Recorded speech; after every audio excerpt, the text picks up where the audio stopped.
In this video, I added hundreds of snails to a tank, then released 4 different predators to see what would happen. I had no idea what I was doing, and it turned into one of the wildest videos I've ever filmed. One of these 4 predators destroyed everything in its path, and I genuinely did not see it coming. But before the chaos starts, let's build the tank. To start off, I wanted to get a big enough tank to handle hundreds of snails, but not so big that I couldn't observe what was going on. I went with a sand bottom for this build for the simple fact that it's bright and would highlight all the different creatures very well. Then I grabbed a bright light and threw it on the tank because it has the ability to turn red, so later in the video I'll utilize that to try and get some nighttime hunting behavior on camera. Then I drop in some bubble wrap to prevent the sand from getting stirred up and start filling it up with water. Right now the water's super cloudy, so I'll be grabbing a big filter for this tank to help clear it up, but also to help deal with the fact that I'll be putting in hundreds of snails. The stronger the filter the better, and right here we can see that it does a great job getting a lot of the film from the surface of the tank. Once that's going, I grab a heater and pop it into the tank to get the water warming up. And then it's time to get some plants, driftwood, and rocks. Since I'm a little cheap, I decided to take them from one of my bigger tanks since it's already in rough shape anyway. I always prefer pulling plants from an existing tank when I can because they're already cycled, already healthy, and they're not going into shock when they hit new water. New plants from the store can look great, but they're usually grown out of water and they take a while to adjust to being fully underwater. These ones are already thriving, so they'll hit the ground running. I lay the driftwood and rocks on the bottom and then I get ready to start planting. For this I'm grabbing a pretty good variety of plants. All of them are really hardy and some of them will grow and spread like crazy, which is why I'm not planting a ton right now because over a month or 2 it's gonna really fill in. I never really plan my scapes ahead of time. I have a loose idea, but once I start placing things it just kind of evolves on its own. This one I wanted to keep pretty open in the middle, lots of swimming space, because what's coming next is gonna need room to move. Now the tank is fully scaped and it's time to start collecting our snails, so sit back and enjoy this little montage of me grabbing some of them from my tanks.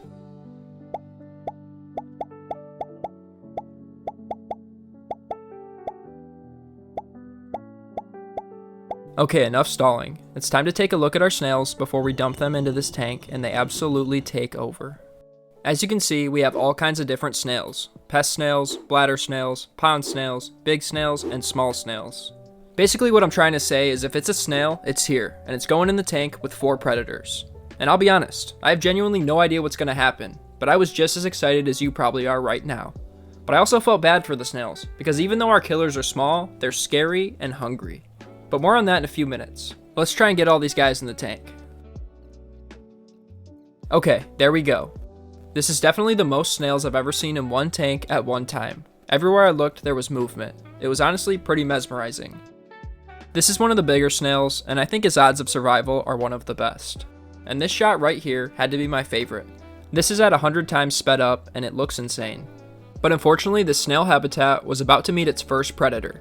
This one is the slowest of the 4 different species I'll be adding, but terrifying in its own way. So without further ado, meet the assassin snail. These guys are small, but dangerous. They use something called a proboscis, which is kind of like a straw that they use to drill into the soft body of snails when they hunt them. On average, they eat 1 to 3 snails a day and are a good way to help keep a pest snail infestation in check. When I drop them in the tank, they don't take long to start hunting. This guy takes off and heads straight for a pond snail, quickly wrapping him up so he can't escape. Then using his proboscis, he starts eating. I sped this up 100 times, but in reality it takes them about 20 minutes to eat one of the snails. If you look right here, you can see his proboscis moving around inside the other snail as he eats. Once he's done, I grab the pond snail shell, and you can see that it's basically hollow. Comment down below to pay your respects. Now that we've seen our first predator in action, it's time for our second. Meet our baby crayfish. These guys are territorial and immediately start fighting each other as I'm trying to film them. Their mode of hunting is using their pincers to grasp prey and rip them apart.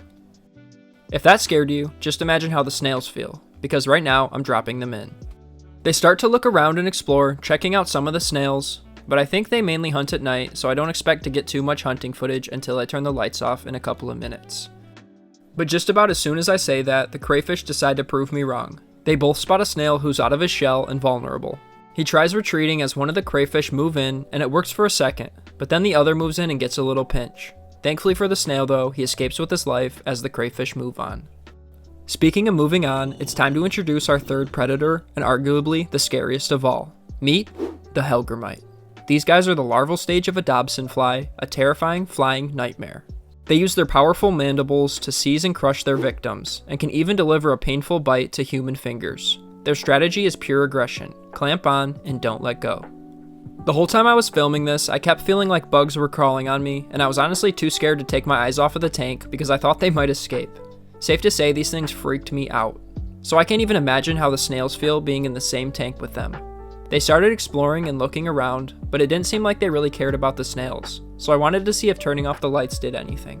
But before I do that, I want to warn anyone who's considering keeping these in their fish tank that it's probably not the best idea. They're escape artists and eventually will turn into Dobson flies, so if you don't want a real-life demon flying around your room, I would steer clear of them as a pet. Now remember when I said I have no idea what's going to happen in this video? I meant it. I killed the lights and things didn't change too much. We got some action when I saw a crayfish eating a snail right here, but the hunting wasn't much different with the lights out. But don't leave yet because in a few minutes we'll add our final predator to the tank, and they definitely did not disappoint. Then I stumbled upon one of the hellgrammites who was wrapped around a snail, holding him hostage, and kinda looked like he was gonna bite him for quite a while. But then he gave up and ended up leaving him alone. I hate to say it, but the hellgrammites were freaking me out, so I removed them from the tank along with the crayfish because our fourth and final predator, though vicious, would probably not stand a chance against them. I left the assassin snails in the tank because they won't be of any harm to our final predator, and then I let the tank sit and cycle for a few more days. Last but not least, it's time to introduce our final predators. Pea puffers. They're super cute, and you wouldn't know it by looking at them, but these guys' primary food source is snails. A couple snails got on the bag while they were acclimating, and the pea puffers were trying to bite through the plastic to get to them. They hunt using a tiny beak to crush snail shells and eat them. They can kill 10 to 30 snails a day, a lot of times not even eating them, just simply doing it for the love of the game. These guys are the reason I actually did this video in the first place, because I wanted to have a permanent puffer tank with plenty of food in it. It was safe to say these guys were ready to eat because immediately they started stalking plenty of snails, scaring them and enjoying every second of it. I didn't know something so cute could also be so terrifying. Look at this shot right here and tell me that's not the cutest thing you've ever seen. But then a second later, he eats a snail without hesitation. When I bought them, I was worried I wouldn't get any video of them eating, but I quickly realized I couldn't even record as fast as they were eating snails. It's like they were performing for the camera. I added hundreds of snails in the beginning of this video, and I was starting to think that wasn't enough because in just an hour they'd probably taken out 40 snails. Thankfully snails reproduce really fast, so hopefully I have some time before I need to put more in. Somehow a tiny freshwater clam got into my tank, and even he wasn't safe, being stalked for a few seconds by a puffer. But he snuck by, and you can see one of the puffer's eyes looking in a different direction here. Fun fact about these guys, their eyes move separately like a chameleon, which makes them able to track prey with one eye while looking for threats with the other. This is part of why they're such good hunters. Although these guys are terrifying if you're a snail, I think we all have to admit that they're adorable, and to make them even cuter, they're one of the only freshwater fish that seem to recognize their owners. Comment down below some funny names for these guys. That'll wrap up this video. Let me know if you like this kind of predator versus prey dynamic. If so, I can do more like this in the future. And if you made it to the end, thanks so much for watching, and have a great day.